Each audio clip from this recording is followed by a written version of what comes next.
G'day, I'm Joel Rasmussen from Fight News Australia. I'm backstage here at Demolition 12 talking to Mr. Simon Carson. Simon, how are you doing today? Yeah, really good, thanks, Joel. How are you doing?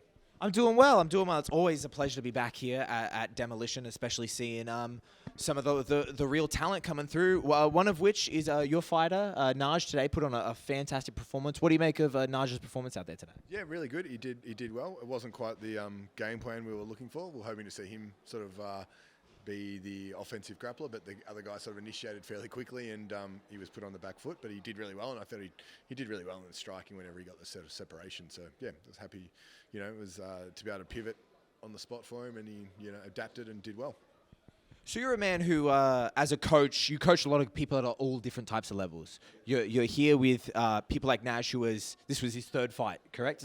So he's breaking into the scene. You've got people at just about to go pro, people at high-level pro in the local scene, and then high-level pro in the world. What, at an event like this with a fighter like Nash, what is kind of the game plan? Is it develop your own skill? Is it work to see what your opponent's going to do? How do you kind of approach a fight at this level?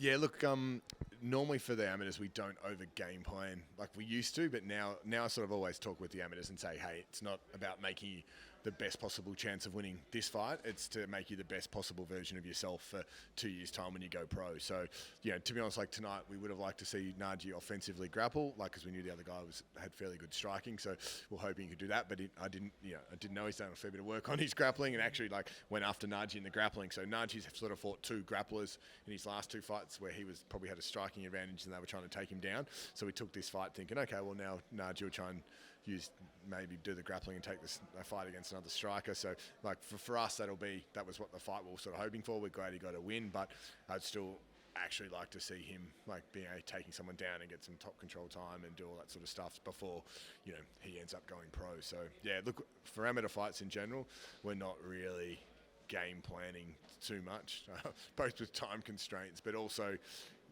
if you do a camp for a specific fighter, you get better to fight that guy.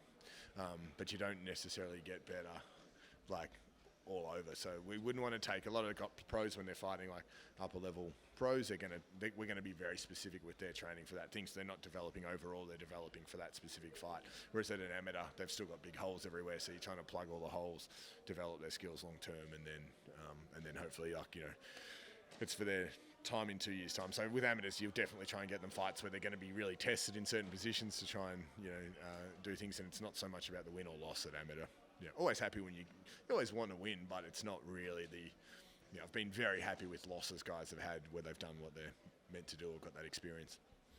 Talking about your pro fleet that you have over at Absolute MMA last week, obviously a lot of the pros were meant to compete, and unfortunately two of the pros could not compete, not through their own faults. I think we started with 7 on the card and ended up having Joe. So, two obviously really disappointing ones with the weigh-ins and big weight misses. And then I think Raj was still even happy to fight the guy that missed by 6 or 7 kilos, but the guy did a runner. And then obviously, the Khan Husmek, who did a big cut, who probably won't go to lightweight again because of the size of the cut, but for him to make that weight and then have his opponents miss by over 7 kilos is pretty disappointing. So, and then I think Sam Miles, Adnan Larry, and who else? I think there was quite a few there. I know Sam and Larry are now now I shouldn't have named them because but we had another couple of people on the card as well that had their opponents get injured. Oh, Sam Kikembo, Michael Barber had his nose broken against Sam. So so it kind of went from this really big night to we're trying to get because we're trying to get Sarmad on and we're trying to get we actually had Al Volders we're trying to get back on the card. So we kind of got told we had too many absolute people on the card. It definitely wasn't the case by the time fight night came. So anyway. Too many corner passes. I do want to mention, I think it is important to mention, Raja Shippen, a man who texted me today and said, if my opponent's at Demolition, tell me and I'm pulling up. And I don't doubt that for a second. So Raj is definitely still interested in getting that fight back. Yeah, definitely. I'm pretty sure there'd be a lot of people that'd be interested because he has been spreading a lot of misinformation to people as well about the series of events. I believe he's been messaging randomly, he also messaged one of Jack's teammates and said that he missed by 400 grams and Raja refused to take the fight, which is unequivocally not true. And I think, Hex did a lot of work and paid for his flights and visas, and he now seems to be running and trying to live happily ever after in Melbourne. So, yeah. With Raja on the lookout for him. I believe Raja is patrolling the streets looking for this man. I'm probably sure he's not the only one looking for him, to be honest. But yeah, anyway, strange, very strange behaviour. So when we have a situation like this, where you've got so many fighters building up, peaking, getting ready to enter a fight, but then unfortunately, it's at the end of the year. There's not exactly a lot of kind of pro shows. I know there's some internationally, like I know Offley's kind of getting ready, but that's still kind of on the back burner. Yeah, apparently Khan is, Matt. It's December 16th. So. Is that going to happen? I remember the last word was, depending on what politics are going on, we're not sure. I believe that maybe I don't want to, maybe I shouldn't drop this, but I look at my strong understanding is it will be December 16th. Okay. Excellent. Well, I'm glad to hear that. But is it a thing with the guys who couldn't make it to Hex? Is it just we now just have to slow them down and kind of ease them out of camp? We can't exactly push it, keep it going to put them on another show? Yeah, you probably put them on a maintenance plan to the end of the year. We're still trying to... There's a few small shows, there's XFC in Brisbane, but I don't think we're probably going to be able to get any matches done there. There's an amateur show, Proving Grounds, on the 15th. So they're probably the only two options. There might be a couple other amateurs that get a look in. And then, yeah, you don't really have anything till February. Yeah, it is tough because, I think even Feb's path to Hex which would be an all-amateur card. So I don't think the pros really kick off to March anywhere, which it's like a 5-month break, which is really tough. I mean, we might be running a rogue in February just to get the guys active, but yeah, it's a bit rough. You do have a rogue grappling event coming up as well. How's that going? What's the preparation of running something like that? Well, the fact I didn't know there was probably gives an indication of. Ollie Smith runs organises all the road grappling stuff. So shout out to Ollie, who I haven't actually found out how they'll be competing now at ADCC trials today. There's a lot of people. I think about 30 people from Absolute went over to Singapore for the trials. So so they're on at the moment. He's participating in that, but yeah, he's running that. So I'm not actually even sure when the date is. To be fair, yeah. I believe it's late January. Talking about that, I do want to talk to you if you can talk to me about Joseph Luciano's performance. I was just wondering, kind of getting your thoughts on that fight. Oh, look, really disappointed for Joe. Obviously, I know there was some narrative that we might have been underestimating Jono. That was definitely not the case. We definitely thought Jono was a tough fight, and a little bit like the risk and reward on that fight wasn't, there's probably people with bigger records and not maybe as good as Jono. So we knew Jono was really good. Never underestimated him at all. But and he did really well. Joey probably.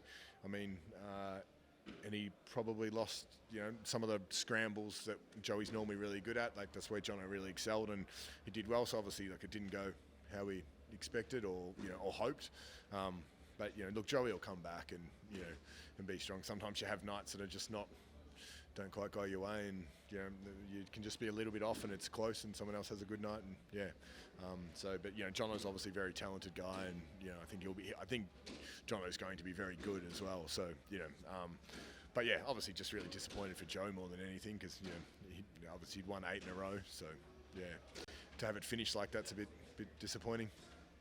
I saw the next day that the team was kind of getting together. They were going out. They were enjoying the sun, going a little bit of golfing. How is the team kind of all together? I don't know if you were there for that. How is everyone? How is the golf?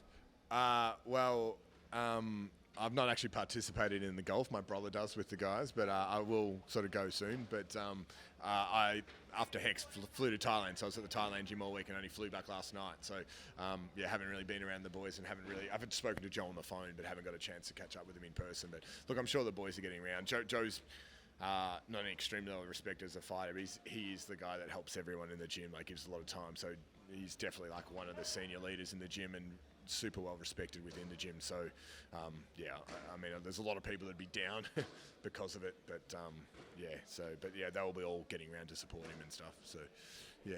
Finally, I wanted to ask, we are, of course, at a Demolition event. Very fortunate. I've been, this is my third covering of a Demolition event. The only one without Mr. Diellon Lihari.